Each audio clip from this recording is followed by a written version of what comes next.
une amie de l'université, particulièrement bienvenue parce qu'elle est membre adhérente naturellement, et puis surtout, vous saurez qu'elle a largement contribué, j'appuie sur le largement contribué, à faire vivre justement le savoir au sein des amis de l'université. Car, comme contributrice, elle est vraiment là. Je crois que c'est la 5e ou 6e conférence qu'elle donne depuis quelques années. Je vais vous en faire un petit rappel, parce que ceux et celles qui auraient oublié les fois dernières de venir pourront retrouver ces conférences sur le site des Amis de l'Université en archive. Alors, les sujets qu'elle traite portent principalement sur l'histoire. Alors c'était d'abord la traite négrière à travers le temps et l'espace en mai 2016. Donc là nous avons fait un grand voyage en Afrique pour voir que l'esclavage est parti de l'Afrique bien sûr, mais demeure aujourd'hui encore. Bon, mais je ne fais pas la conférence bien sûr. Ça c'était la première. Puis la seconde, la lèpre à la Réunion, hier, aujourd'hui, on dirait plutôt avant-hier d'ailleurs par rapport à aujourd'hui, n'est-ce pas? Bon, ok. C'était en mai 2017, mais encore, les familles négrières françaises à Nantes, Bordeaux et Saint-Malo, c'était en septembre 2018, 2016, 2017, 2018, vous voyez, et plus récemment, la saga des Kerbegen, une famille capitaliste réunionnaise, en mars 2022. Pourquoi une famille capitaliste? Parce que Monique, si vous ne le savez pas, a fait des études aussi en sciences économiques et sociales, et sociales, c'est bien ça, et qu'elle a professé dans cette matière. Alors, j'ajouterai pour faire bon poids que lors du 30e anniversaire des Amis de l'Université, le 9 décembre dernier, elle a aussi contribué à nous donner des informations sur les biographies de certaines femmes. C'était la princesse Nyama, notamment, et Juliette Dodu. Donc cela nous a permis, à partir de là, d'écrire le scénario et, parenthèse, ceux et celles qui n'ont pas vu le document, voilà, vidéo en somme, ou le spectacle sonore et visuel, vous êtes invités ce jeudi au Kerbegen pour voir ou revoir le visuel en question. Si vous n'y étiez pas, vous manqueriez beaucoup. C'est à 18 h au Kerbegen, c'est juste en dessous de la mairie, n'est-ce pas? Voilà, parenthèse refermée. Alors, vous me direz, mais ça fait beaucoup pour une seule personne. D'où tient-elle donc cette frénésie de recherche? Peut-être le goût de la poussière, en allant dans les archives, je ne sais pas. Mais vous saurez qu'elle est née sur la Riviera méditerranéenne, tout en face de la baie des Anges. Alors, pourquoi dis-je cela? Parce que, évidemment, on peut penser qu'elle a été bénie des dieux et que Nice a été le berceau de ses études universitaires. Elle y a acquis le titre de docteur sur un sujet assez proche de celui qu'elle présente aujourd'hui, pour être allée en Afrique en particulier. Elle a donc rédigé sa thèse sur le thème « L'école et les filles au Cameroun de 1945 à 1980 ». Pardon, excusez-moi. Mais vous saurez que Monique n'a pas qu'une seule corde à son arc.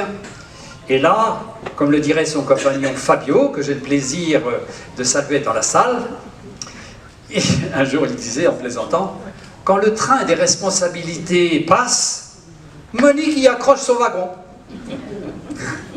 Alors, elle a donc enseigné les sciences économiques et sociales, comme je viens de le dire. Elle est devenue proviseure. Elle est aussi porte-parole de l'intersyndicale des retraités de la Réunion.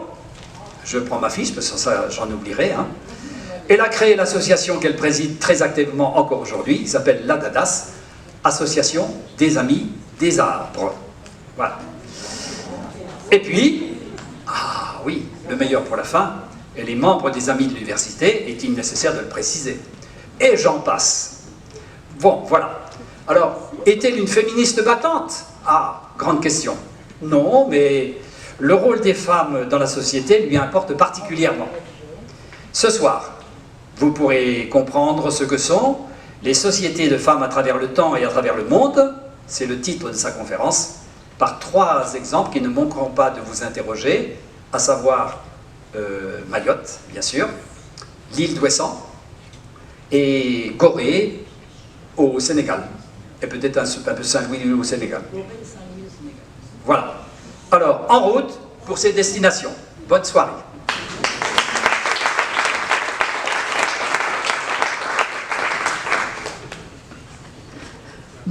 Merci Yves. J'espère être à la hauteur des compliments que tu viens de faire. Bonsoir à toutes et bonsoir à tous. Merci d'être nombreux ce soir. Et donc, cette conférence, j'ai eu un peu de mal à définir le titre. Et du coup, je m'en suis tenue à un titre génératif, Société de femmes. Et puis après, j'ai cherché ce que ça voulait dire. Pour cette conférence, expressément pour cette conférence, ma vie de femme et d'historienne a évolué entre deux dates. La première, c'est en décembre 1982. Bon, j'avais été au MLF pendant les années 70, etc., je vous passe les choses. Mais en 1982, en décembre 1982, à l'université de Toulouse-le-Mirail, pour la première fois, se réunissent dans une assemblée générale 250 femmes chercheuses en histoire, en philosophie, en littérature, etc. Et c'était le ministère des Femmes qui était présidé à l'époque par Yvette Roudy, qui avait donc lancé cette assemblée générale, ce forum, afin qu'on puisse déterminer en matière de recherche sur le thème femmes, féminisme et recherche, qu'on puisse décider d'un protocole de travail, d'objectifs de travail, de direction, etc., etc. Donc, l'histoire commence en décembre 1982 pour ce qui concerne la réflexion sur ce qui va se passer ce soir. Le deuxième point, c'est une autre date, je vous ai dit. Alors, quand on me demande où est-ce que tu es né et quand est-ce que tu es né? Alors, de plus en plus, je réponds, je suis née il y a 400 000 ans. Je suis jeune quand même, pour la date. Il y a 400 000 ans, sur les bords de la Méditerranée, sur une plage de galets, ma mère a construit avec les autres femmes une hutte de branchage, et les hommes sont en train de pêcher, de tailler des bifaces, etc. Et il y a, au centre de la hutte, il y a un feu. Et c'est la première trace européenne, c'est le premier site européen où on trouve véritablement la trace du feu. Terra Amata, c'est donc ce qui est aujourd'hui un des quartiers de Nice, au-dessus du port. Donc voilà, je suis née il y a 400 000 ans sur cette terre-là. Alors, pourquoi est-ce que je dis je suis née sur cette terre-là? Parce qu'il y a une seule, on va maintenant arriver aux évidences. Il y a plusieurs évidences. La première, c'est que ce dont je suis sûre, il y a 400 000 ans, je suis née d'une femme. C'est absolument sûr. Vous aussi. Vous êtes tous nés d'une femme. Après, le reste, un monsieur, on ne sait pas. Il y a des millions d'années, ou même 400 000 ans, pas fait la relation entre les messieurs et la dame. Et puis aujourd'hui, même avec les tests ADN, vous savez qu'on a parfois des surprises. Le père n'est pas forcément le géniteur. Donc, il faut faire attention en la matière. Voilà. Donc, première évidence, je suis née d'une femme. Deuxième évidence, il a fallu des années pour que les petits humains deviennent, si vous voulez, autonomes. Ça continue encore aujourd'hui, il y en a même qui n'ont pas fini à 30 ans. Mais, si vous voulez, il faut absolument, nous ne sommes pas comme les chevaux qui naissent et puis qui, un quart d'heure après, galopent. C'est pas ça. Les petits humains, il nous faut des années d'apprentissage. Et cet apprentissage, il a été confié à qui? Aux femmes, aux mères. Il a été confié aux mères, cet apprentissage. Ce qui fait que, si vous voulez, on sait à peu près aujourd'hui qu'on on n'a pas de démonstration sûre et certaine, mais on sait que la question de la transmission, donc la question du langage, c'est très certainement les femmes qui ont été les premières, si vous voulez, à augmenter le volume de langage, à augmenter les différentes possibilités d'interprétation des choses et de leurs références parlées. Et donc, si vous voulez, tout ce travail de transmission, il a été bien sûr accordé aux femmes. Alors après, on me dit, oui, mais les femmes, elles ne faisaient pas la guerre, elles ne faisaient pas la chasse. La chasse, c'est pas vrai, hein. On a beaucoup d'exemples archéologiques où les femmes font tout autant la chasse que les hommes. Alors pas avec les mêmes conditions, etc., etc. Mais quoi qu'il en soit, donc ces femmes-là, si vous voulez, ces évidences que nous avons, c'est tout à fait le cas des sociétés premières. Dans toutes les sociétés premières, les femmes sont essentielles à la survie du clan. Elles sont essentielles au fait qu'elles doivent transmettre les éléments du clan, les savoirs, les savoir-faire, etc. Les hommes aussi, ils vont apprendre des choses, mais si vous voulez, c'est entre leurs mains que repose la survie du clan. Il y a autre chose aussi, c'est que d'emblée, les femmes vont augmenter leur savoir, pas seulement le langage, elles vont augmenter leur savoir, et surtout en matière médicinale. C'est-à-dire qu'elles vont ramasser, cueillir les plantes, et donc savoir traiter les maladies ou autre chose par les plantes. Et donc, tous ces éléments de savoir, bien évidemment, elles vont les transmettre à leurs filles, à leurs fils, surtout à leurs filles. Voilà. Donc, si vous voulez, toute société première, que ce soit, par exemple, dans les grottes de la Sierra Madre, en Espagne, où on voit une femme guérisseuse dessinée dans la grotte. Et bien évidemment, elles deviennent des déesses mères. Vous connaissez tous les femmes, les sculptures de déesses de fécondité, que ce soit en Afrique, que ce soit en Grèce ou ailleurs.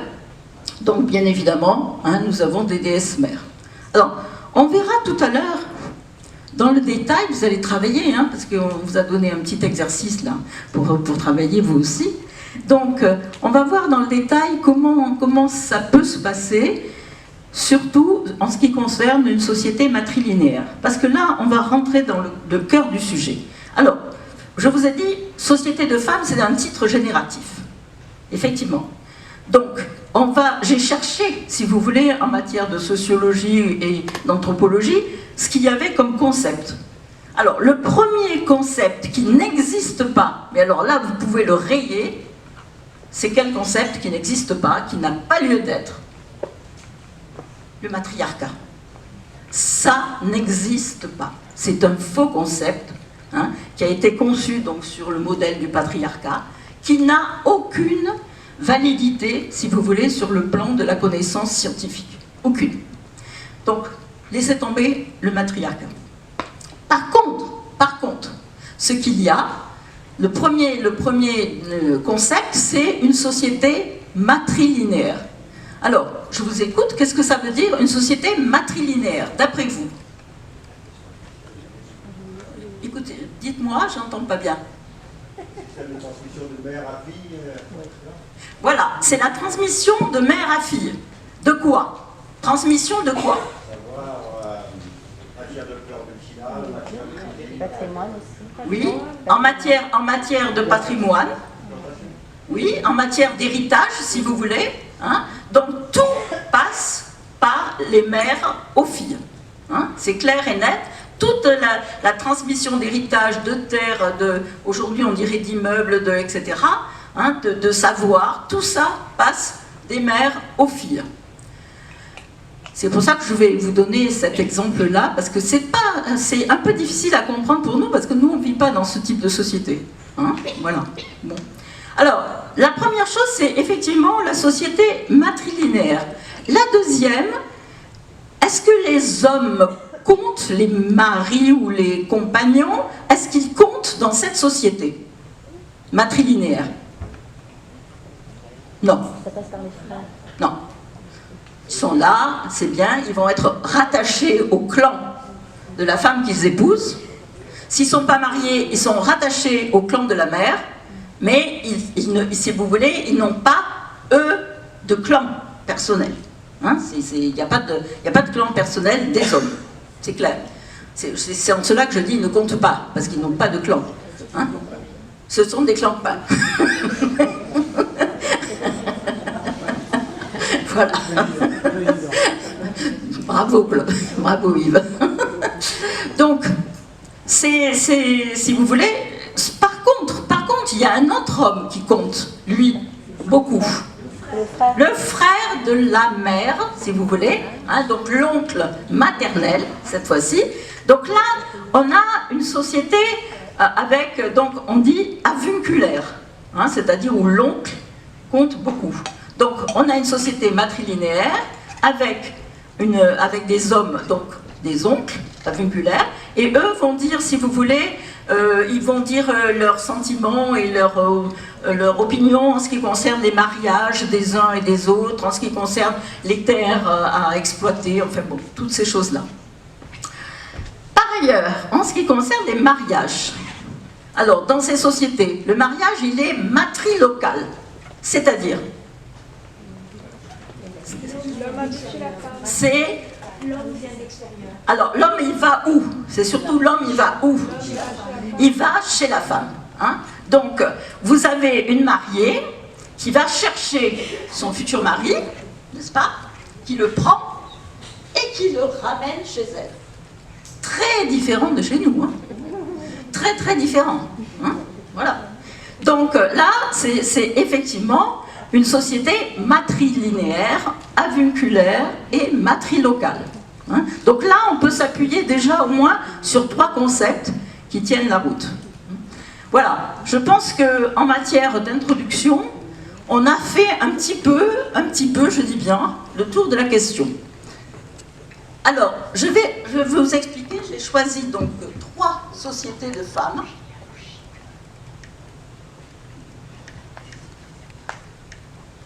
Mayotte, Ouessant, Mayotte, Ouessant, Gorée et Saint-Louis du Sénégal, et à la fin, en conclusion, je vous parlerai des Minangkabau. Voilà. Les Minangkabau, oui. Donc, tous ces éléments-là, hein, nous les avons vus tout à l'heure, matrilinéaires, avunculaires, matrilocales, etc. Les déesses mères, les terres mères, hein, voilà. Alors, je parle dans cette conférence de société et pas d'État, puisque aujourd'hui, quasiment tous les États sont des États patrilinéaires, hein, grandement patrilinéaires. Donc nous, on est dans une société, l'État français, bon, malgré quelques avancées, hein, on est quand même sous la coupe des lois napoléoniennes dont l'esprit se perpétue, si ce n'est le texte. Et donc, on a, par contre, dans les interstices, dans les marges, on a des sociétés différentes. Alors, la première société, c'est la société à Mayotte. C'est une société matrilinéaire. Et on va le détailler tout à l'heure. Mais on peut voir aussi des sociétés où les femmes prennent toutes les décisions. Elles éduquent les enfants, elles nourrissent la famille, elles s'occupent de tout, parce que les hommes sont absents. Où les hommes sont morts. Ils sont morts en mer. Donc ça va être l'île d'Ouessant. Hein, vous connaissez le proverbe? Qui voilà, qui voit Ouessant, voit son sang, bien évidemment. Hein. Donc là, c'est une société, on disait l'île des femmes ou l'île des veuves. Hein, bon, on disait très souvent.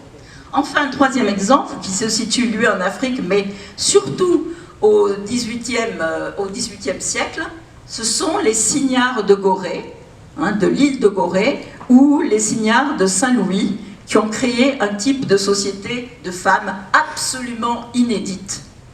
Et j'ai beaucoup travaillé sur ces sociétés de femmes donc, de Gorée. Voilà. La société, premier point, donc la société matrilinéaire de Mayotte. Alors, vous avez un petit schéma. Sur ce petit schéma, vous avez les symboles pour les hommes et pour les femmes. Alors, vous prenez votre crayon, votre stylo, ce que vous avez, et le mieux, c'est peut-être d'entourer, en premier lieu, tout ce qui est symbole femme. Hein? Donc, prenez votre stylo, votre crayon, et entourez les femmes.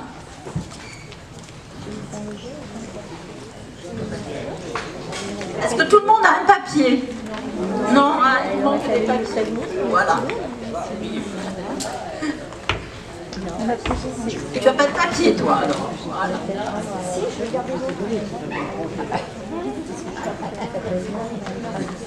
Ouais, la première réflexion, quand je parle de Mayotte, des femmes de Mayotte, on me dit « Ah, mais c'est une société musulmane, les femmes sont soumises, etc. » Non, non. On va voir que c'est plus complexe que ça. Beaucoup plus complexe que ça.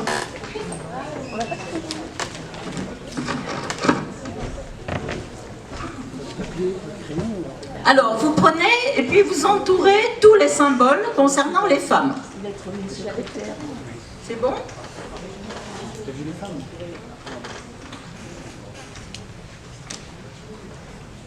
Alors, vous avez 4 générations. Hein? La 1, tout à fait en haut, la 2, la 3 et la 4. C'est bon? Les 4 générations. Vous voyez? C'est bon? Ok. Donc, si on prend la femme qui se situe ici. Voilà, ici, tout à fait en haut, génération 1. Si vous faites une liaison, vous la faites où et comment? Par les femmes. Oui, vous la faites par les femmes. Donc, dans la génération 2, vous allez faire une flèche hein, avec deux bouts qui va venir ici. Donc, vous allez faire ensuite toutes les flèches entre les femmes, les mères et les filles. Hein, et voir la continuité. Donc, vous mettez toutes les flèches. Ça va, t'as fait? Tu as fait? T'as pas? Ah, les flèches. Tu n'as pas compris les flèches. Alors, comme tout passe par les femmes. Donc, tu vois, ici, il y a une arrière-grand-mère. Ici, là. Et sa fille, celle-là, c'est sa fille, la génération suivante. Donc là, tu vas mettre une flèche entre elle et elle. Est-ce que tu vas mettre une flèche entre cette femme, cette mère et ce fils? Non, voilà. Hein? Donc là, tu vas mettre ici. Bon, cette mère-là, hein, elle va avoir 4 enfants. Elle va avoir un fils, une fille, une autre fille et un autre fils. Alors, à partir de là, tu vas mettre une flèche où? Est-ce que tu vas mettre une flèche vers celui-là? Non. Celui-là, celle-là? Oui. Celle-là? Oui. Celle-là? Non. Parce que c'est un garçon. Ok? Bon, et là, maintenant, à partir de celle-là, cette femme-là, est-ce que tu vas mettre une flèche ici? Non, tu vas mettre une flèche ici. Oui. Là, cette femme-là, ici, elle va avoir 2 filles. Une ici, une ici. Ok? Là, on met rien. Alors, ça, c'est la première combinaison. C'est la liaison entre mère et fille. La deuxième combinaison, on a dit que l'homme important, c'était qui? L'oncle. Ah, l'homme important, c'est l'oncle. Alors, vous avez ici la fille et son frère. Vous êtes d'accord? C'est la fille et le frère. Est-ce que lui est important? Oui, c'est une société, on a dit comment? Avinculaire. Donc l'oncle, vous mettez une croix si vous voulez, hein, et il va avoir à ce moment-là son mot à dire sur les 4 enfants. Les 4 enfants de sa sœur. Ok? Non, non, c'est parce qu'elle n'a pas mis une... On peut mettre une flèche, plutôt qu'une flèche, on va mettre une croix, hein, et peut-être des trucs en pointillé si vous voulez par rapport l'oncle et ses neveux et nièces. C'est bon? Ok? Bon. Ici, celui-là, c'est l'oncle de cela. On est bien d'accord? Oui? Oui? Donc, ici, celui-là, c'est l'oncle? Oui, aussi. Donc lui, comme celui-ci, comme celui-là, vont avoir, si vous voulez, leur mot à dire sur tous les enfants qui sont les enfants des sœurs. Les enfants des sœurs. Dernière chose, troisième point. Troisième point. On a vu donc la descendance matrilinéaire. On a vu la fonction aviculaire. Et maintenant, on va voir la place des hommes. Alors, si on prend la généalogie numéro 1 de la première génération là-haut, cet homme-là, celui-ci, il fait partie de quel clan? Alors, si vous avez une autre couleur ou je sais pas quoi, il fait partie du clan de sa femme. Et il va s'occuper de qui? De ses filles. Donc lui fait partie du clan de sa femme. Lui, il est célibataire. Peut-être pas sur votre... Oui, entre-temps, je l'ai marié. Voilà, entre-temps, je l'ai marié, pardon. Et sur mon schéma d'origine, il était célibataire. Bon, pourquoi j'ai mis célibataire au départ? Parce que tant qu'on est célibataire en tant qu'homme, on appartient à quel clan? À celui de la mère. Hein? Comment?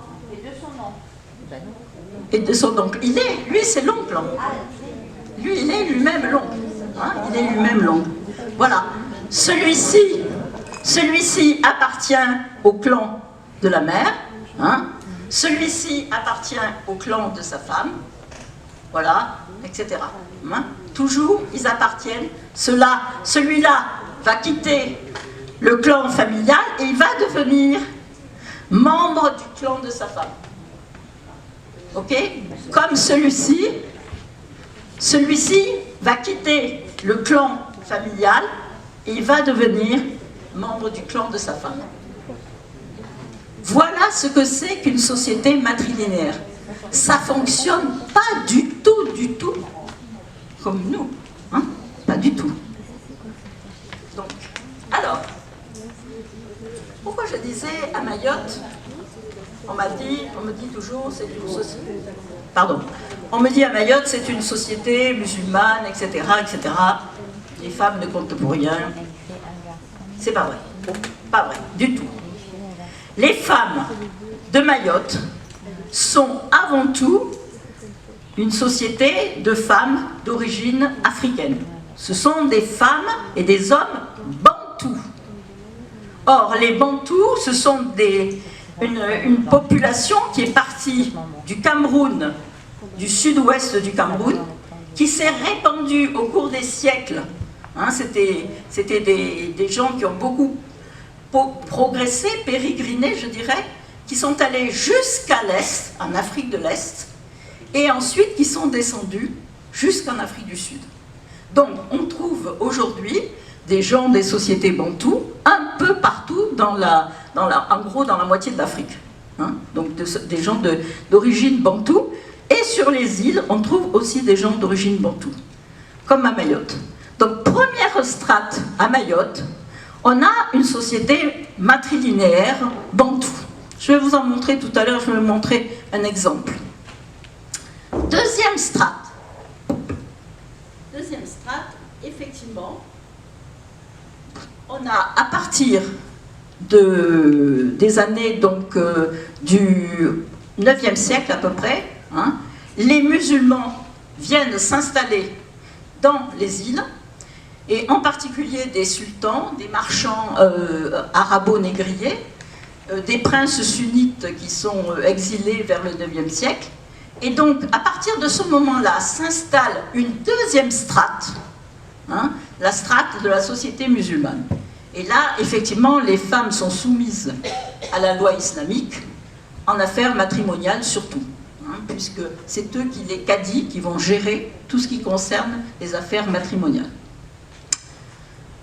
Dans les années 1970, au moment de la volonté d'indépendance des Comores, il va y avoir un mouvement de femmes extraordinaire à Mayotte qui s'appelle les Soroda Wamaoré, les soldates de Mayotte. Alors on va les surnommer aussi les chatouilleuses. Et elles vont conduire des mouvements pacifistes. Aujourd'hui, ils sont un peu moins pacifistes dans ce qui se passe aujourd'hui à Mayotte. C'est elles qui dirigent aussi en partie les choses. Et elles manifestent beaucoup pour être arrimées, que Mayotte soit arrimée à la France. Pourquoi ? À la tête de ces femmes, il y a une femme très très très connue à Mayotte qui s'appelle Zéna Mdéré, qui soutenait le mouvement populaire maoré. Alors pourquoi ?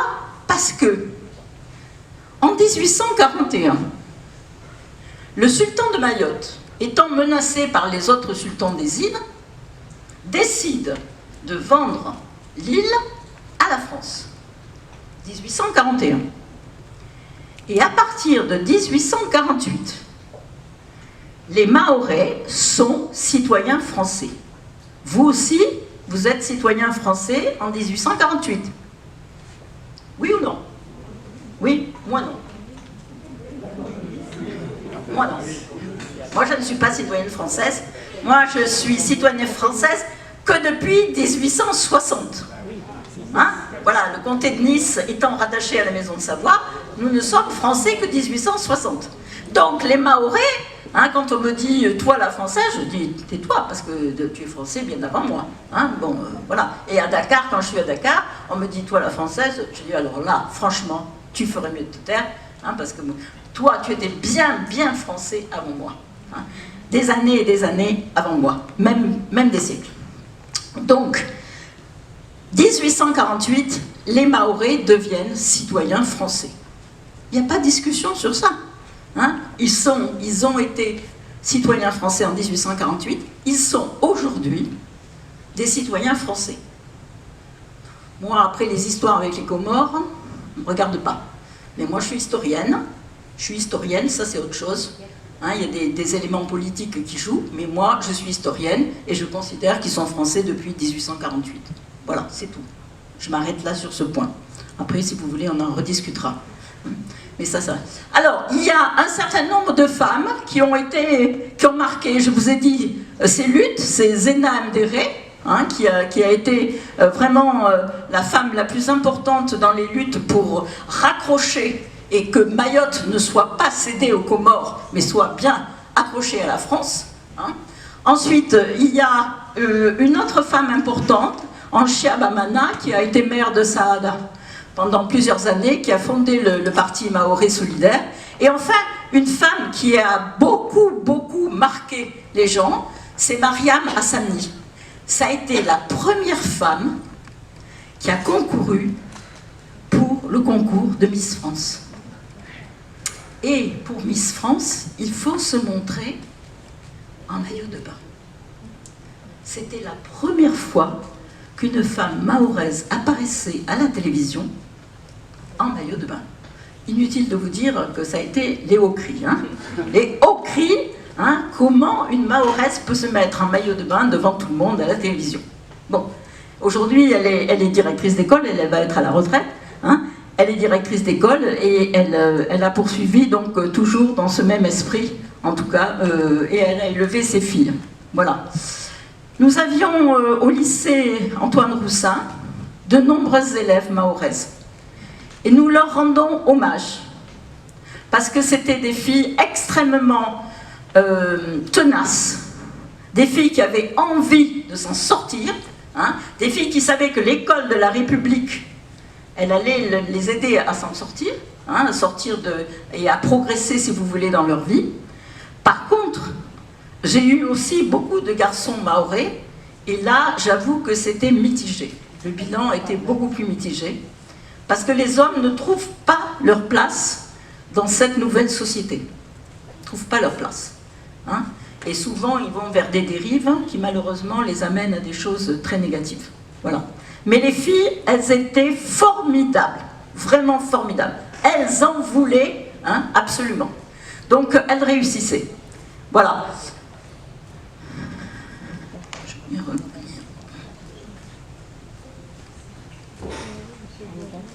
Troisième strate. Ça revient, oui. Troisième strate, donc la République française et ses lois. Alors, les lois de la République sont égalitaires. Hein, c'est-à-dire qu'en principe, aujourd'hui, l'héritage, tous les enfants ont droit au même héritage. Hein, donc ça pose un problème. Et surtout, ça pose un problème aux mères. Donc on voit aujourd'hui des mères qui commencent à construire d'abord une maison pour leur fille, ou des pères qui construisent une maison pour leur fille, et qui construisent une maison pour leur fils. Parce que si le fils est mis à la porte de chez sa femme, il faut qu'il retourne chez sa mère ou ses sœurs. Donc là, dans la nouvelle loi, en principe, donc, la polygamie est interdite depuis 2010, hein, même s'il y a encore des mariages polygames. Qui fonctionnent, mais si vous voulez, qui ne sont pas des mariages officiels. On ne reconnaît qu'une seule femme en ce qui concerne comment dirais-je, au point de vue des assurances sociales, etc. Hein, voilà. Donc, en conclusion, la société mahoraise aujourd'hui est faite de plusieurs strates. La première, on a dit, c'est la strate. Pardon, la première, c'est la strate matrilinéaire. La deuxième, la strate musulmane. Et la troisième, la strate républicaine. Hein, la strate républicaine, effectivement. Je ne sais pas si vous avez chaud, mais moi j'ai très très chaud. La climatisation est élevée à une température, elle ne peut pas toucher. D'accord. Voilà des Soroda ou Amaoré. Hein. Je vous assure que quand le recteur voit arriver ces femmes-là, hein, voilà. Et quand elles vont voir le préfet, là aussi, ça ne discute pas trop. Alors, tout à l'heure, je vous disais, il y a des signes qui montrent que c'est une société bantoue.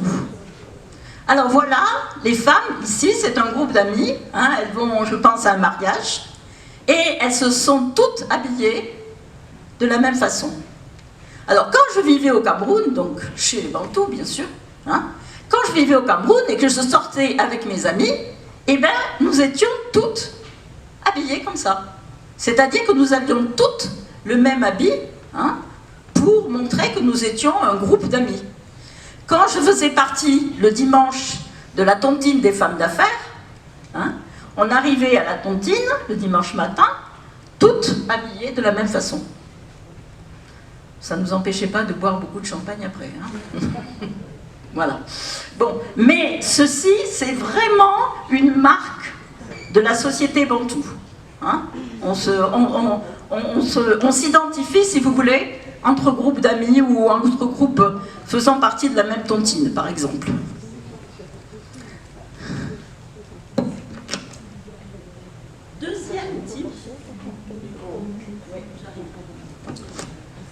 Deuxième type de société. Alors là, très, très différent. Où est sang? Tout à l'heure, il y a un monsieur, je crois, qui a dit « qui voit où est sang, voit son sang ». C'est ça. Hein. Bon, c'est une île franchement très belle, très très belle, mais très rude, très aride, très rude. Pourquoi? Parce que les vents sont très forts. Il n'y a pas d'arbres, effectivement, il n'y a pas d'arbres. Hein. Les vents sont très forts, donc il faut faire, si vous voulez, autour des maisons, il faut faire des petits murets en pierre. Et si on veut planter quelque chose, il faut le planter à l'abri des murets. Hein. Et il y a des courants extrêmement forts autour de l'île. Hein. C'est vraiment une île très difficile, même en hiver quand il y a des tempêtes. À ce moment-là, si vous voulez, il arrive que l'île soit isolée 2 ou 3 jours, parce que le bateau qui va à Molène, puis ensuite à Ouessant, hein, le bateau ne peut pas arriver. Voilà. Donc, sur cette île, autrefois, en 1900, il y avait 3000 habitants. Aujourd'hui, ils ne sont plus que 700, et ce sont surtout, principalement, des femmes, des retraitées. elles se réunissent une fois par semaine au Club des Anciennes, hein, et elles vivent, si vous voulez, à l'année sur l'île. Cette île, elle mesure 8 km de long sur 4 km de large. Alors, elle est principalement connue parce qu'il y a beaucoup d'églises, enfin, d'églises de chapelles. Une église et des chapelles, des calvaires, hein, voilà. Donc, la prégnance de l'église catholique est très forte, hein, bien évidemment. Et puis, il y a, du fait de sa situation, il y a beaucoup, bien sûr, de phares. Hein. Il y a des phares sur l'île, et puis il y a des phares à l'extérieur de l'île. Un s'appelle, il me semble, la Jument, et j'ai oublié les noms des autres. Le Créarche, ça c'est sur l'île, et l'autre, les autres, ça me reviendra. Voilà. Donc, alors cette île, il y a des eaux très très poissonneuses, hein, mais c'est un métier, le métier de pêcheur, là, dans l'île, est très difficile. Hein. C'est vrai qu'il y a des bars d'une excellence, d'une finesse, vous ne pouvez pas vous rendre compte. Hein, c'est vraiment des poissons fabuleux. Hein. Mais c'est très difficile. Il y a peu de marins. Et puis alors, qui était à la tête, bien évidemment, de la coopérative des pêcheurs au Santin? Qui était à la tête? Une femme, hein, qui s'appelait Malou Martin Berthelet, dite Malou Cop. Malou Cop, très très connue sur l'île. Voilà. Alors, pourquoi est-ce que les hommes sont complètement absents? En fait, depuis l'âge de 13 ou 14 ans, les hommes partent. Hein, et ils vont devenir mousses, par exemple, hein, sur un bateau. Ils vont devenir plus tard marins, officiers, sous-officiers, etc., etc. Donc, les hommes sont complètement absents pendant 1 an ou 2. Et puis, ils reviennent et ils repartent. Et très souvent, malheureusement, ils ne reviennent pas. Voilà. Hein. Donc, il y a un proverbe, je ne vous le dirai pas en breton parce que je ne voudrais pas écorcher la langue, hein, mais on disait aux jeunes filles, croche dedans, parce qu'il n'y en aura pas pour tout le monde. Donc ça veut dire, croche-toi un mari, hein, croche-toi un homme, parce qu'il n'y en aura pas pour tout le monde. Donc, il fallait que la mère, à ce moment-là, la jeune fille disait à sa mère, voilà, celui-là, il me convient bien. Hein.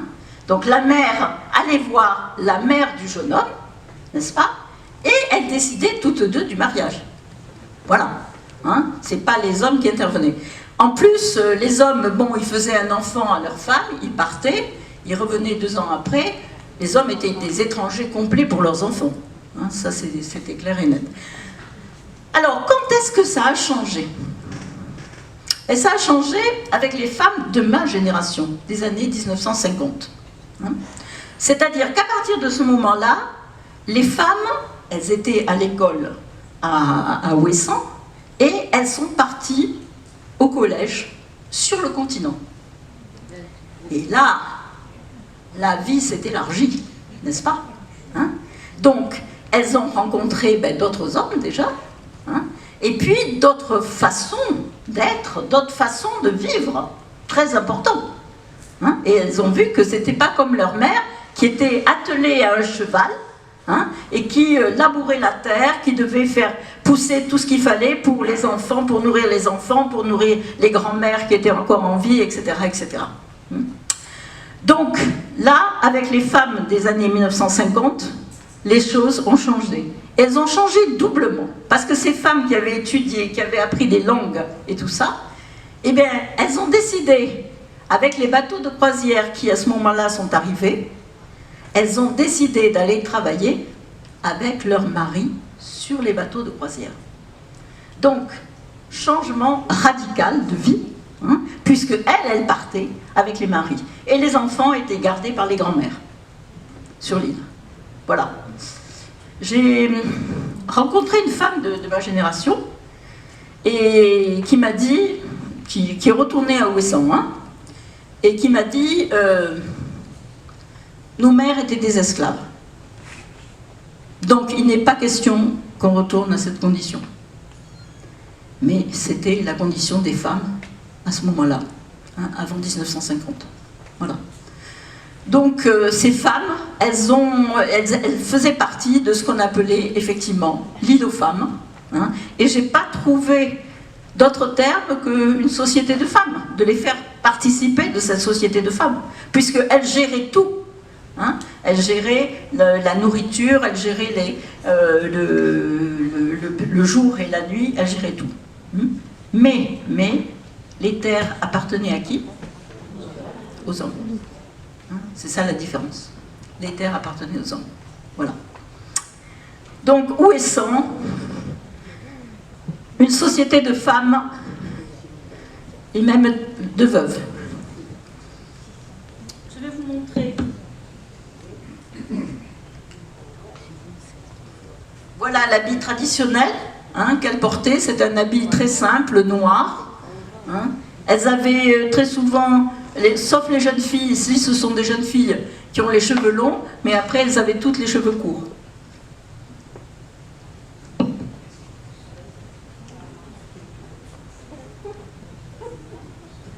Voilà une mamie qui habite toujours, vous voyez ce type de maison en pierre, hein, avec les murets. Voilà.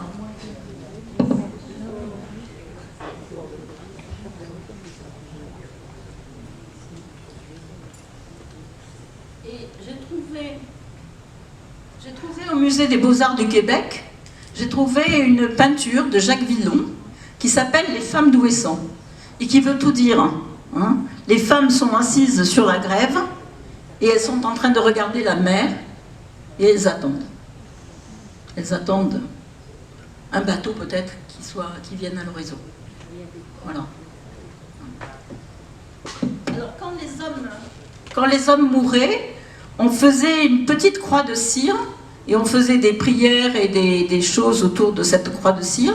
Et puis après on mettait la croix de cire dans un cénotaphe. Parce que très souvent on ne retrouvait pas les corps des hommes, bien sûr. Donc ils étaient enfermés sous forme de croix de cire. Il y avait aussi des soirées hein, où on filait la laine des moutons. Il y a une race de moutons naine sur cette île. Il y avait des chevaux nains aussi à l'époque. Je crois qu'ils ont disparu. Et donc on racontait des histoires, bien sûr. Hein, les mères racontaient, les grands-mères racontaient des histoires. Et on filait en même temps la laine. Alors, la femme la plus célèbre d'Ouessant, c'est Rose R. Alors, cette femme, que vous voyez ici avec beaucoup de médailles, son père étant mort, hein, comme bien des autres, elle va travailler dans une famille d'Ouessant comme bonne, dès l'âge de 8 ans. Donc, elle est bonne à partir de l'âge de 8 ans. Et à l'âge de 40 ans, elle en a assez d'être bonne dans cette famille, dans ces familles d'Ouessant, et elle décide de rentrer chez sa mère, et donc, à ce moment-là, de travailler et d'aller ramasser le goémon sur les grèves. C'est un travail harassant, hein, vraiment harassant. Donc, elle ramasse le goémon, et un matin, du 2 novembre 1903, elle attend que le soleil, il est en train de se lever, le brouillard va se dissiper, le soleil va se lever, et là, à ce moment-là, elle entend des cris, des hurlements. Et elle voit un bateau qui arrive et qui risque de se fracasser sur les rochers. Elle ne fait ni une ni deux, hein, elle enlève une partie de ses habits, le 2 novembre, hein, et elle se jette dans l'eau. Hein, elle se jette dans l'eau, elle arrive donc à la barque, et elle dit aux hommes, il faut absolument aller faire marche arrière, c'est pas possible, vous allez tous mourir. Hein. Donc péniblement, elle monte sur le canot, là, sur le bateau, et ils repartent, donc ils vont dans une autre baie beaucoup plus à l'abri. Et alors là, elle a la frayeur de sa vie, parce qu'il y a 14 marins, ici, dans ce bateau, et il y en a un, elle n'a jamais vu un homme pareil. Il est noir. Jamais vu un homme noir. Donc, et elle va être pour cet acte héroïque, elle va être plusieurs fois donc médaillée, mais malheureusement, elle va terminer sa vie sur l'île dans la misère. Donc, c'est Rose Héré. Voilà. l'héroïne d'Ouessant.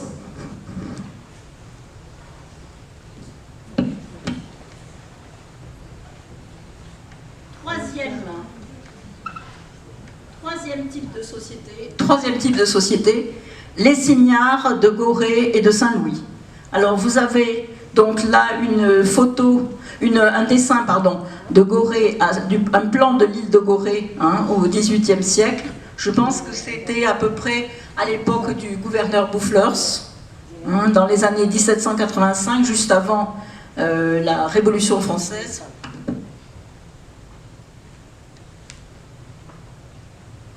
Alors, cette île de Gorée, aujourd'hui, elle est en face de Dakar. Elle est avec le bateau, elle est à 20 minutes de Dakar. C'est bon ? Ça va ? Oui, donc elle se situe à 20 minutes en bateau de Dakar. Donc il y a la navette qui en permanence fait l'aller-retour. Et l'île et Saint-Louis du Sénégal, c'est une ville placée sur plusieurs îles. C'est une ville qui est aujourd'hui menacée par la mer, puisque la mer monte. Et donc, elle menace complètement plusieurs quartiers de Saint-Louis, excusez-moi. Et cette île, elle est remarquable puisque c'est la première ville fondée par des Européens en Afrique, en 1659. Première ville fondée par des Européens. Alors, elle va être tour à tour, bien sûr, ils vont être citoyens français, je vous ai dit tout à l'heure, en 1792. Et elle va être la capitale de l'AOF. Et puis ensuite, au moment de l'indépendance, on va choisir Dakar comme capitale, à partir de 1960. Quant à Gorée, aujourd'hui, c'est une île mémoire. Elle fait partie de tous les lieux de mémoire de la traite négrière. Donc, il y a eu, sur ces côtes africaines, durant 3 siècles, il y a eu, si vous voulez, de la traite négrière venant du continent. Alors il y avait les rois Wolof du Siné, du Saloum, du Cayor, etc., qui fournissaient, entre guillemets, les esclaves, contre rémunération, bien sûr, aux femmes et aux hommes de Gorée.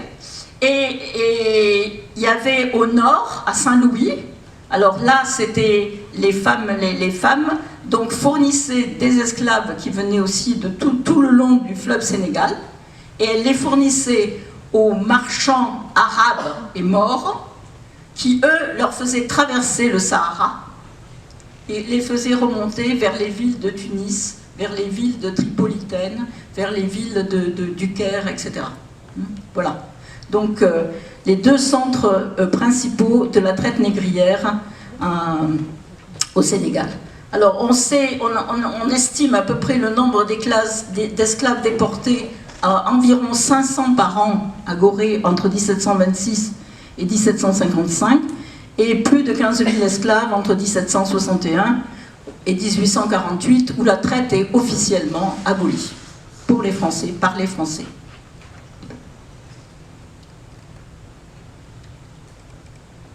Voilà, vous avez ici une peinture d'une maison qui est très célèbre à Gorée. Cette maison, c'est la maison à l'origine de la Signare. Alors, qu'est-ce que c'est qu'une Signare de Gorée ou une Signare de Saint-Louis? Que veut dire le terme Signare? Ça veut dire, c'est une déformation du mot portugais, senhora, qui veut dire madame, une dame. C'est une dame. Donc une signare, c'est forcément une dame, avec une D majuscule. Donc, la signare, cette maison appartenait à la signare Anna Colas Pépin. Anna Colas Pépin, vous la verrez un peu plus loin. Et elle est caractéristique de l'architecture des maisons de Gorée, c'est-à-dire que vous avez dessous, ici, tout ce qui est les cellules d'esclaves, et au-dessus, par l'escalier, vous montez, et vous avez donc la maison de la signare elle-même. Donc dessous, les cellules, alors très souvent les cellules d'esclaves domestiques, puisque les autres esclaves sont rassemblés un petit moment, on les remet en état avant qu'ils prennent le bateau. Donc ils ne restent en général pas longtemps. Il faut juste qu'on les remette en bon état pour reprendre le bateau vers le Brésil, les Antilles ou autre chose. Voilà. Alors, quelle est la relation entre la traite négrière et les sociétés de signards? Alors, j'ai dit tout à l'heure que les signards étaient entourés d'esclaves, soit des esclaves domestiques, soit des esclaves qui étaient là temporairement avant leur vente. Mais, si vous voulez, ce qui est important, c'est quel était le sort et quel était le devenir de ces femmes qui vont être des signards. La première chose, quand une esclave noire arrive sur le sol de Gorée, une très belle femme, très très belle femme, qu'est-ce qui se passe à ce moment-là? Très souvent, elle trouve un mari français en pointillé, un mari à la mode du pays. Donc, elle est avec ce mari français. Alors, elle a, soit tout de suite, il a franchi, au moment où ils vont faire le mariage à la mode pays, soit au moment où elle va avoir un enfant et 2 enfants, etc., elle va être affranchie, elle et ses enfants. Donc, première conquête, ces femmes passent du statut d'esclave à statut de femme libre. Ça, c'est la première chose. Deuxième conquête. Lorsque le mari français, entre guillemets, s'en va, il laisse à cette femme, suivant le nombre d'enfants, il laisse 1 ou 2 esclaves par enfant. Et donc, ça permet à la femme soit de louer ses esclaves pour faire des travaux dans l'île, soit de les vendre, d'en racheter d'autres, etc., etc. Donc, elles vont être indépendantes économiquement. Elles vont pouvoir avoir de quoi assurer leur vie et celle de leurs enfants. Deuxième conquête. Troisième conquête, comme elles ont des enfants avec des maris successifs, etc., elles ont plein d'enfants de toutes les couleurs. Enfin, il n'y a pas de problème. Et ces enfants, ils vont grandir et ils vont aider leur mère, ils vont devenir laptos, ils vont devenir marins, ils vont devenir eux-mêmes des négociants en traite négrière, bien sûr. Ils vont arpenter toute la côte et faire le tour de tous les camps de traite négrière. Donc, c'est là où on atteint un paradoxe extraordinaire. Donc, vous avez compris que ces femmes étaient esclaves au départ. Qu'au fur et à mesure, elles deviennent des métisses, etc., etc. Leurs filles vont quasiment toutes prendre des maris français, ou anglais, ou portugais, ou ce qu'on veut. Voilà. Donc, les filles se marient avec des portugais, ou des anglais, ou des français. Et les garçons travaillent avec leur mère pour développer la traite négrière. Alors, ça donne un paradoxe extraordinaire. Vous savez quel est ce paradoxe?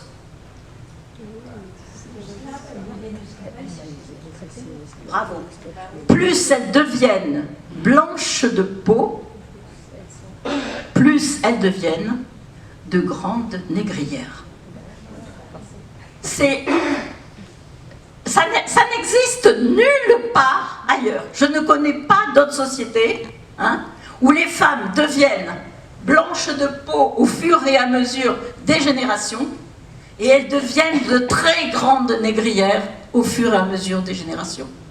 C'est un paradoxe extraordinaire. Vous connaissez une autre société de ce type? Je n'en connais pas. Absolument pas.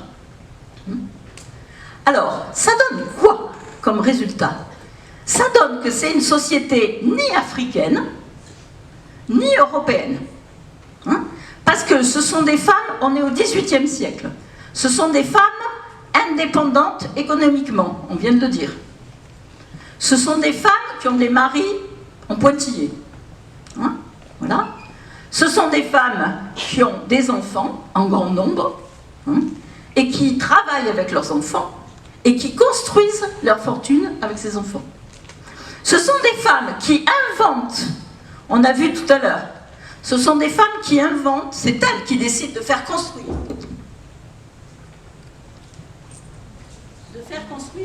Elles décident de faire construire ce type d'architecture. hein, avec les cellules donc dessous des esclaves et au-dessus leur propre habitation. Ce sont des femmes qui ont un mode festif extraordinaire. Elles organisent des balles, des batailles, on appelle ça, hein, des batailles. Et alors là, le rhum coule à flot, hein, il y a des fêtes pas possibles. Hein, même il y a certains, c'est Adamson, vous savez, celui qui a donné son nom au baobab. Hein, il dit que vraiment, il n'a jamais vu des femmes pareilles. Oui, c'est vrai que les femmes du 18e en France, elles n'étaient pas comme ça. Hein. Donc, voilà. Donc, ce sont des femmes extraordinaires, hein, par leur mode de vie. Alors, je n'ai pas la question de ce qu'elles font, hein, on ne porte pas de jugement ici. Hein. Donc, ce sont des femmes qui, si vous voulez, inventent un mode de vie, j'ai dit tout à l'heure, festif, etc. Ce sont des femmes qui sont en relation avec le monde entier.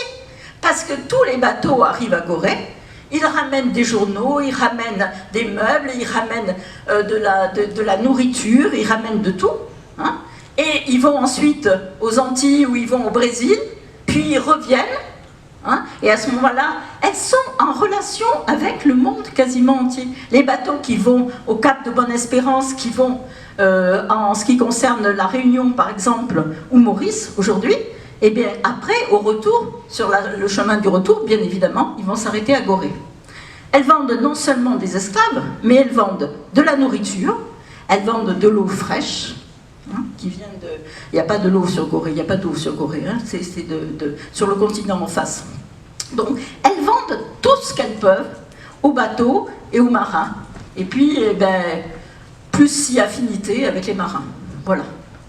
Donc, une société extraordinaire par ses paradoxes, hein, mais aussi une société novatrice, si vous voulez, hein, de chercher un éditeur. Donc, et ça s'appelle Les Signards de Gorée, bien sûr. Hein, voilà. Donc, ça sera pour la prochaine fois, peut-être. Je vous montre quelques exemples.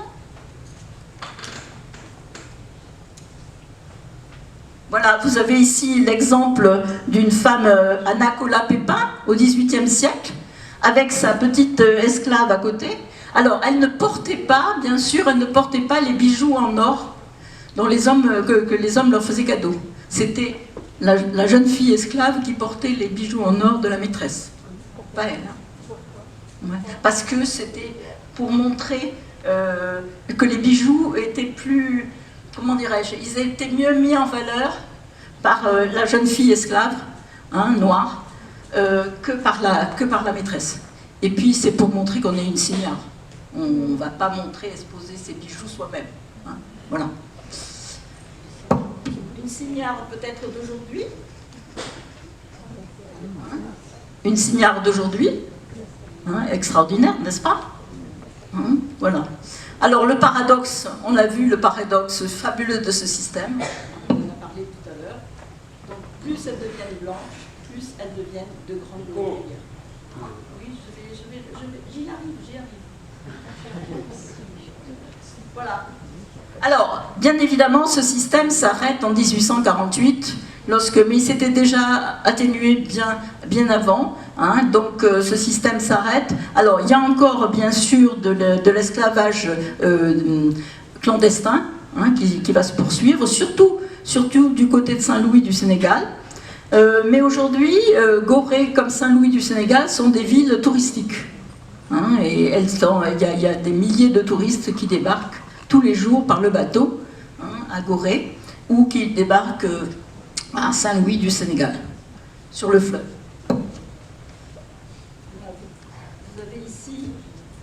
La place du gouvernement à Gorée, hein, c'est une carte postale ancienne que j'ai, l'intérieur d'une maison, etc. Donc, carte postale ancienne du Sénégal. Voilà, vous avez ici en plus grand la signare, Anna Colas Pépin et Sarah Pareil.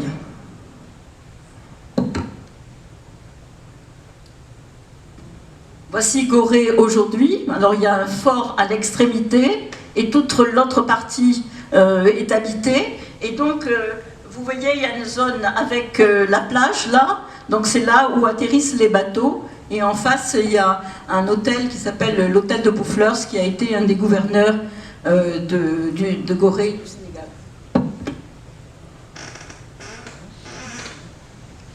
En conclusion, alors, contrairement aux exemples précédents que je connais, que j'ai fréquentés, etc., hein, je vais vous présenter aujourd'hui la seule grande communauté matrilinéaire qui existe au monde et qui compte en 2024 près de 8 millions de personnes.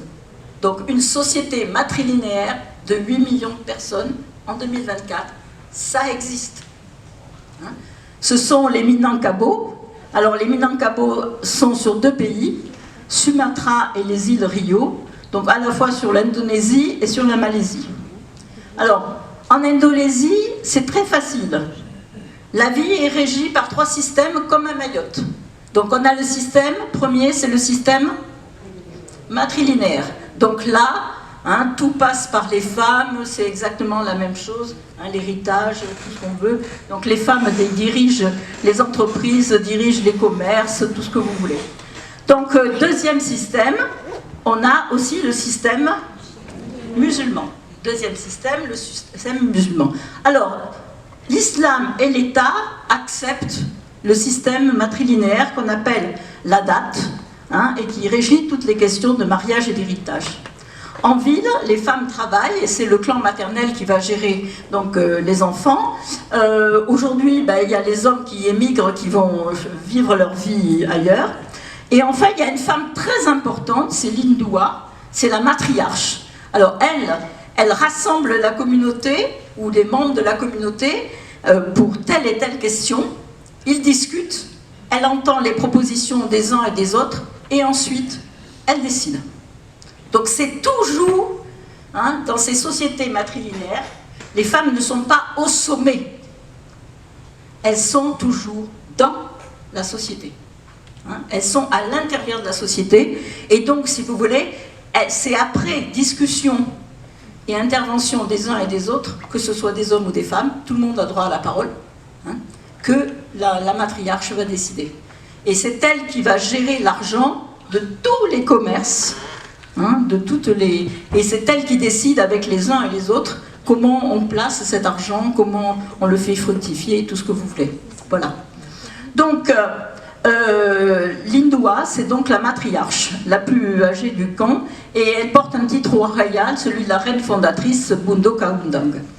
Enfin, on peut peut-être citer une autre société de femmes, les Mosso en Chine. Alors là, c'est aussi extraordinaire. Société matrilinéaire, matrilocale, aviculaire, vous savez tous ce que ça veut dire maintenant. Hein? Mais, qu'est-ce qui s'est passé au moment de la révolution culturelle?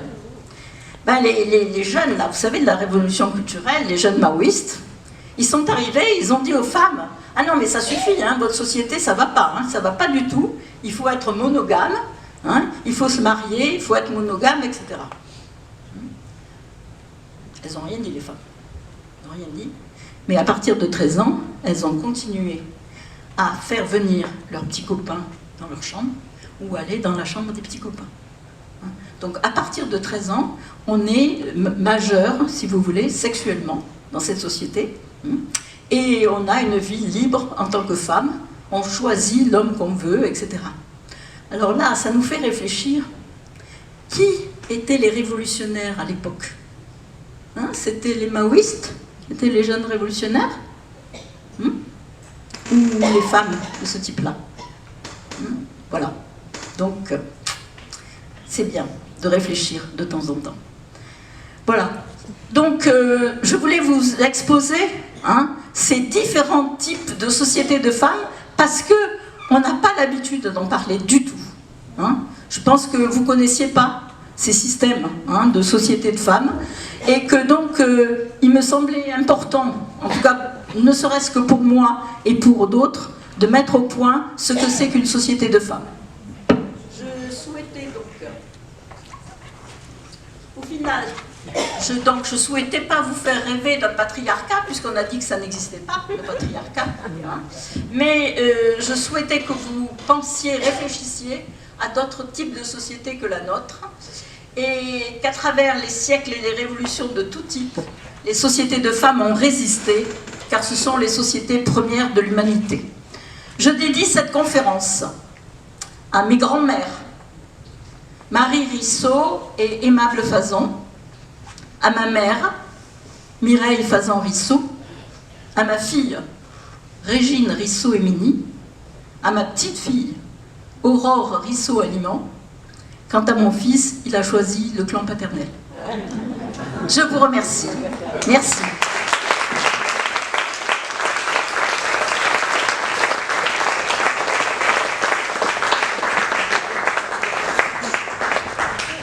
La parole appartient à qui veut bien la prendre pour poser des questions, commenter. Qui veut prendre... Ah, voilà. Tu as remarqué, la jeune fille qui prend la parole la première, bravo. Si au début il y avait dit que il y a des gens dans l'île, comment ça s'appelle, Gorée, et les garçons ils vont partir. Oui.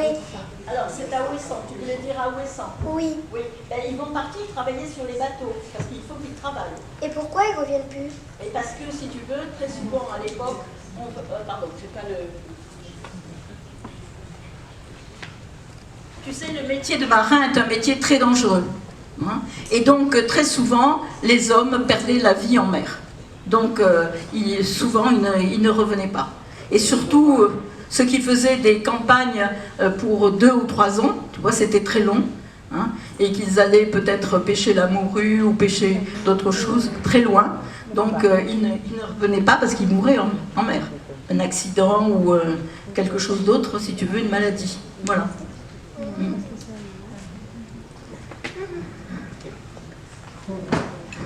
Qui d'autre?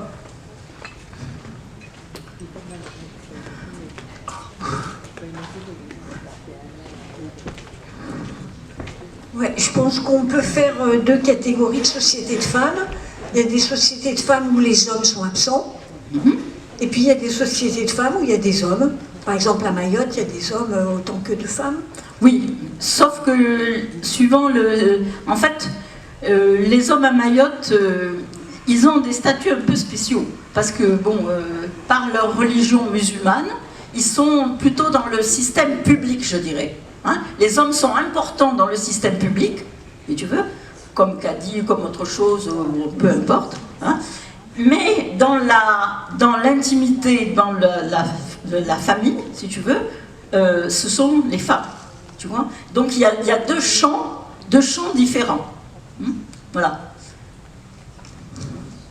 Oui, enfin, à Mayotte, ils sont là quand même, les hommes. Oui, oui. Tandis qu'il y a Ouessant, à Gorée, ils sont absents. Ouais, à Gorée, ils sont en pointillé, effectivement. Ils sont en pointillé, ouais, oui. Et à Ouessant aussi, en pointillé, bien évidemment. Ouais. Mais ce que je voulais dire, c'est que dans la sphère privée, c'est pas du tout à Mayotte, c'est pas du tout comme dans la sphère publique. Voilà. Hein, la sphère publique, les hommes sont très très présents dans la sphère publique.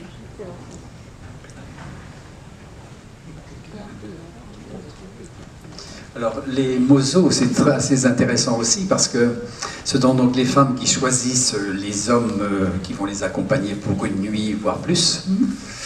Et en fait, d'après ce que j'ai pu lire, ces hommes passent leur temps non pas à travailler ou quoi que ce soit, mais à se faire beau. Oui. Pour être choisis. C'est bien ça? Oui, bien sûr, Voilà. bien sûr. Autrement dit, la parure qui d'ordinaire appartient plutôt aux dames, voilà, eh bien, c'est chez les mozos, c'est tout l'inverse. Ouais. Mais il y a aussi, par exemple, chez les beaux, par leur beauté et par leur saut, par leur danse, etc. Donc, pour qu'ils soient choisis par une femme. Voilà. Donc, il y a des sociétés où les hommes, effectivement, ont comme cadre, si tu veux, la beauté, c'est un élément très important. Et qu'advient-il de ceux qui ne sont jamais choisis? Je ne sais pas, je ne suis pas mozo.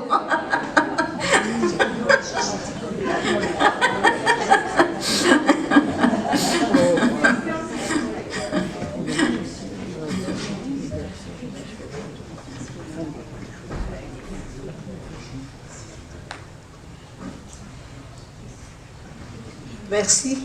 Est-ce que les hommes ont le droit de refuser quand les femmes ne leur plaisent pas? Ah, c'est dans les relations intimes, je ne sais pas. J'avoue que je ne sais pas. Je ne suis pas entrée aussi intimement dans les couples, donc je ne peux pas répondre à cette question. Hein. Mais je sais que globalement, les hommes sont d'accord. C'est une, si vous voulez, ils sont habitués depuis le plus jeune âge à dire oui aux femmes. Ouais, alors que moi, je suis habituée depuis mon plus jeune âge à dire non. Non, ils sont habitués à dire oui aux femmes. Ouais. Et puis, suivant les sociétés, les hommes s'occupent aussi beaucoup des enfants. Hein. C'est eux qui élèvent les enfants, qui s'occupent des enfants. Et après, quand c'est fini, que la femme revient du champ ou qu'elle revient de la pêche ou d'autre chose, elle récupère ses enfants et eux, ils vont retrouver leurs copains dans une sorte de bar, de club comme ça, hein, et puis ils font la fête avec leurs copains. Voilà. Avant de retrouver les femmes.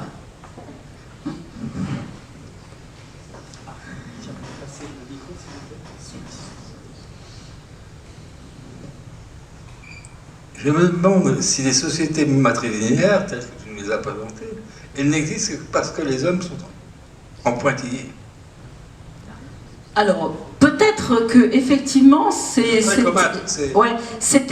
le cas dans celle que je vous ai présentée. Mais quand on fait de l'anthropologie, ou quand on fait, si tu veux, de la préhistoire, hein, les hommes, ils étaient là dans le clan. Hein. Quand je dis que je suis née il y a 400 000 ans, il y avait à la fois les hommes et les femmes, hein, bien sûr. Et donc là, les hommes étaient présents complètement. Et puis, elles n'étaient pas matrilinéaires, très certainement oui.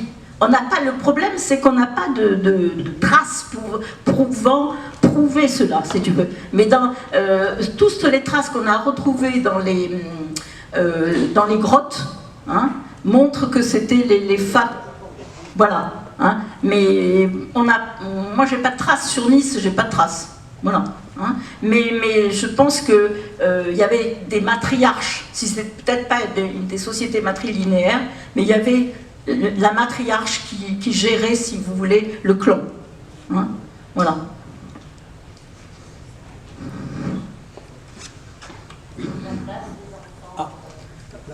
Alors, la place des enfants. Donc, les filles sont extrêmement bien vues.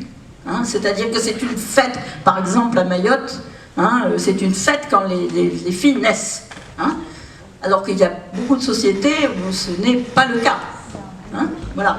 Donc, si on regarde en Chine à l'heure actuelle, hein, il y a, à cause de la politique de un enfant, hein, il y a eu pendant des années suppression, on a tué véritablement les femmes, les fœtus, hein, à la naissance.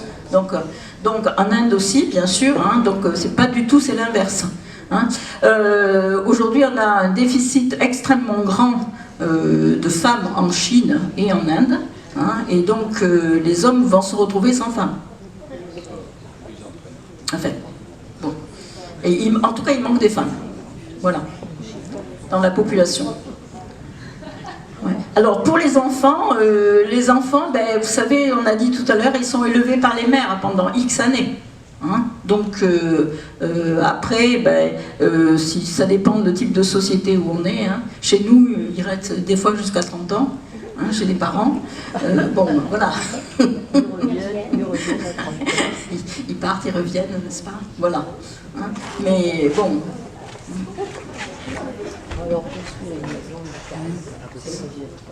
J'ai juste une question pour la société mahoraise et la société actuelle dont vous parlez. Oui. Oui, oui. Je disais que dans la société actuelle, c'est quand on me dit que c'est une société musulmane, je dis non, c'est pas ça. Hein. Il y a différentes strates dans la société mahoraise. Hein. Et il y a bien toujours la société matrilinéaire qui existe. Hein. Et les femmes possèdent toutes À l'heure actuelle, les femmes possèdent toutes des terres, des immeubles, des maisons, etc. Hein?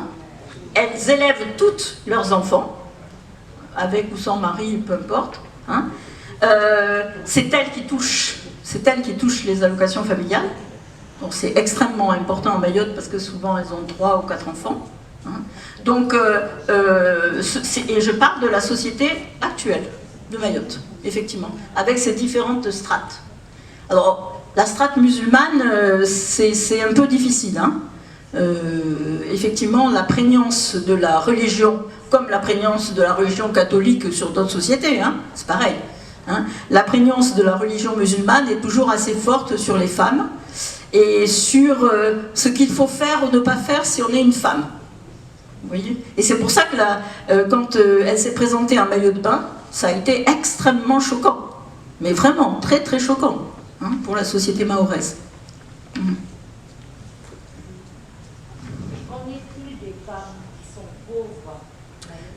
Les femmes qui sont pauvres, je dirais que il faut qu'elles trouvent un mari riche.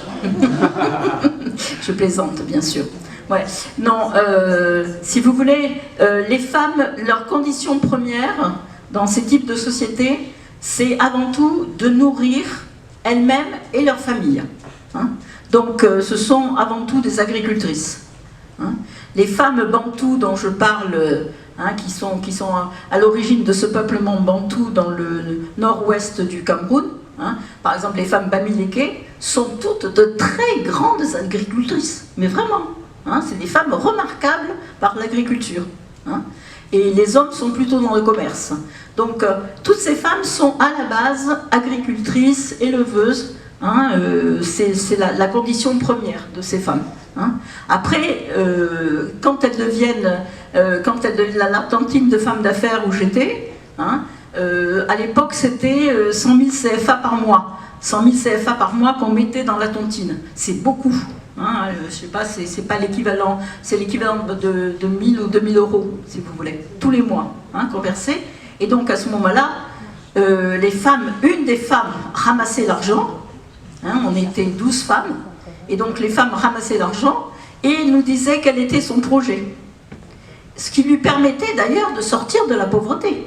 Hein, parce que donc ça lui permettait, en étant à la tontine du village, en étant à la tontine du quartier, en étant à la tontine de son travail, elle avait comme ça différents moyens d'économiser, hein, puisque là maintenant on est dans une société d'argent, hein, ça lui permettait d'économiser parce qu'elle n'avait pas accès, si vous voulez, au crédit, à la banque. Hein. Et donc pour devenir riche, ben, dans notre société il faut de l'argent. Hein. Et donc la tontine était un moyen de leur permettre, si vous voulez, de s'approprier. Alors on discutait de quoi? On discutait du projet qu'elle avait et on essayait de faire que le projet puisse être mené au mieux, puisse réussir le mieux possible. Hein, et on faisait intervenir tout notre réseau afin de pouvoir permettre à cette femme, hein, de réussir son projet et de sortir de la pauvreté. Alors après, il y avait... On prêtait aussi de l'argent, donc on prêtait de l'argent à 3% pour ce qui était les affaires scolaires, hein, tout ce qui était pour la rentrée, l'écolage. Hein, au Cameroun, on paye l'école. Donc on prêtait de l'argent à 3% pour permettre aux femmes de faire entrer leurs enfants à l'école, de payer l'uniforme, de payer les effets scolaires. Hein. Et puis pour un mariage, on prêtait de l'argent à ce moment-là à 10%, etc. Et on faisait nos comptes, donc une fois par mois, un dimanche par mois, on faisait les comptes à la fin. Et au champagne, oui, c'était mieux. Ça a amélioré. Alors la présidente de la tontine offrait le repas, hein, on buvait du champagne tout du long, et puis surtout, alors on commençait à raconter les histoires avec moi, et qui m'avaient permis d'entrer dans la tontine. Donc, mais c'était une tontine d'un niveau assez élevé, si vous voulez, financièrement. Hein. Mais vous pouvez avoir la tontine du village, hein, donc là vous mettez par exemple 5 € par mois, je vous dis un équivalent. Donc, et après vous avez la tontine de votre quartier dans la ville, vous avez la tontine de votre travail, hein. Donc vous avez différentes tontines et à des moments différents vous allez toucher la somme, le pactole complet. Hein, c'est-à-dire, chaque fois, il y a une femme qui ramasse le pactole complet. Hein. Alors, pour ça, nous, on était 12, donc il y avait 12 tickets, si vous voulez, et on tirait au hasard. Donc, la première, celle qui sortait, la deuxième, etc. Donc, au fur et à mesure, hein, on passait les 12. Alors, moi, je ne faisais pas d'affaires. Hein. Donc, moi, je remettais mon argent dans la tontine. On pouvait prêter comme ça, etc. Hein, mais moi, je ne faisais pas d'affaires, bien sûr. Je n'avais pas de projet à mener de commerce ou d'agriculture ou d'autre chose. Voilà. Donc c'est un moyen qui permet aux femmes de faire des économies et un moyen qui leur permet d'accéder à une sorte de crédit, puisqu'elles n'avaient pas à l'époque finalement de compte en banque. Hein. Il faut être fonctionnaire pour avoir un compte en banque en Afrique. Hein. Alors, une précision peut-être, c'est-à-dire que la personne qui recueillait en fait toute la mise de fonds des autres payait quand même un intérêt pour que celle qui avait misé, en somme, puisse récupérer justement. Non, il n'y a pas d'intérêt. C'est-à-dire que, si tu veux, tu es la dernière à récolter, tant pis, c'est le jeu du hasard. Hein. Donc, c'est-à-dire, il y en a qui sont les... Il y a quelqu'un qui est la première, qui a été tirée en premier, elle va prendre la somme d'argent, mais elle va continuer à payer, bien sûr. Tous les mois, elle paye. On paye tous les mois. Hein. D'accord. Voilà. Donc chaque mois, on met, si tu veux, par exemple, nous, 1000 €. Chaque mois, on mettait 1000 €, enfin, l'équivalent de quelque chose comme ça. Voilà. Hein.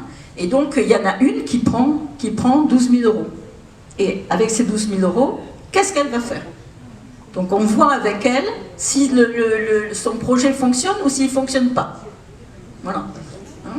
Donc on va discuter, on va voir, on va améliorer hein, toutes ces choses-là. Voilà. Et les tontines sont toujours d'actualité à Mayotte ? Toujours.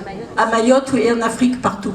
Même si aujourd'hui elles ont beaucoup plus l'accès, je dirais, au système bancaire, hein, c'est plutôt la tontine qui fonctionne encore. Ce système est un petit peu différent quand même des tontines, par exemple, je connais le conservateur qui a un système tontinier comme cela. Donc on met une somme d'argent, mettons, je sais pas, 10 000 €, et au bout de 10 ans, on récolte vraiment le pactole parce que c'est un rapport de l'ordre de 7 à 9% selon c'est pas du tout le même système. Voilà, c'est pas du tout le... Alors ça s'appelle tontine, effectivement, mais ça recouvre des choses différentes. D'accord. Ouais, tout à fait différentes. Mais j'avais trouvé très intéressant de faire partie de ce groupe de femmes de la tontine. Voilà, vraiment très intéressant. Bon, tonton Tontine, je pense que vous rêvez maintenant de société de femmes. Je constate en effet qu'il y a un grand public féminin, heureux de vous accueillir, n'est-ce pas? Et ce soir, donc, conférence sur la société des femmes. Nous resterons un petit peu dans un thème voisin, puisque le 19 mars, vous êtes accueillis naturellement, dans 15 jours, puisque Dominique Vendangeon, qui est une dame d'ailleurs, parce que Dominique est ambivalent, la population réunionnaise à l'épreuve du XXe siècle, entre défi et exubérance, donc nous plongerons dans la société réunionnaise cette fois, pour voir comment évolue la démographie. Et puis, je vous ai donné rendez-vous ce jeudi, bien sûr, vous y serez, je l'espère, car il sera question de femmes qui étaient dans l'invisibilité, en quelque sorte, pour certaines d'entre elles. Bon, si on vous dit Ombline des Bassins, par exemple, ou Juliette Dodu, dont on a parlé tout à l'heure, celles-là sont connues, mais il y en a beaucoup d'autres qui ne le sont pas, et donc c'est ce que nous avons voulu mettre en valeur. Voilà. 30 femmes. 30, oui, rien que cela. Et surtout, le document, donc voilà, nous avons monté un scénario à partir, comme je l'ai dit tout à l'heure, des documents des historiens et historiennes, et la réalisation en quelque sorte en images a été faite par Lionel Lorette. C'est féerique, je ne vous dis que cela. Voilà. Ça vaut la peine, vraiment. Ah oui, oui, vraiment. C'est à 18 h ce jeudi, au Kervegen, n'est-ce pas? Voilà. À très bientôt. Merci encore. Merci.